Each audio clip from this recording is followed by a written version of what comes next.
Hello అండి అందరికీ. మన కూరగాయలన్నీ అయిపోయిన తర్వాత 1, 2 కూరగాయలు మిగులుతాయి కదండీ! ఆ కూరగాయలతో కర్రీ ఎలా చేయాలో చూద్దాం. నాకైతే ఒక క్యారెట్, ఒక బంగాళాదుంప, 2 టమాటాలు, 2 పచ్చిమిరకాయలైతే మిగిలిపోయి ఉన్నాయి. వాటితో కర్రీ ఎలా చేయాలో నేను ఈరోజు చూపించబోతున్నా. వీటిని శుభ్రంగా కడిగి ముక్కలుగా కట్ చేసుకున్నానండి. టమాటా, బంగాళదుంప, క్యారెట్, ఉల్లిపాయలు. తర్వాత పొయ్యి మీదకి ఒక ప్యాన్ తీసుకొని దానిలో తగినంత నూనె వేసుకున్నానండి. నూనె వేసుకొని ముందుగా ఉల్లిపాయలను తీసుకున్నానండి. ఉల్లిపాయలను తీసుకొని కొద్దిగా వేగనిచ్చానండి.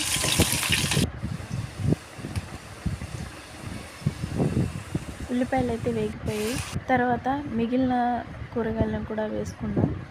కూరగాయలు వేసుకొని కొద్దిగా ఉప్పు, పసుపు వేసుకొని మిక్స్ చేసుకున్నానండి. మిక్స్ చేసి 5 మినిట్స్ అలానే పొయ్యి మీద ఉంచి సిమ్లో పెట్టి మూత పెట్టేయండి. మన కూర అయితే మగ్గిపోతుంది.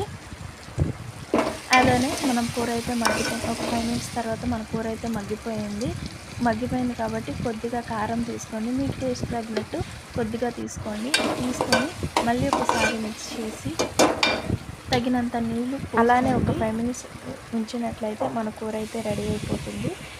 మీకు ఈ వీడియో యూస్ఫుల్ అనిపిస్తే do like, share and subscribe my Sunil నందు ఛానల్.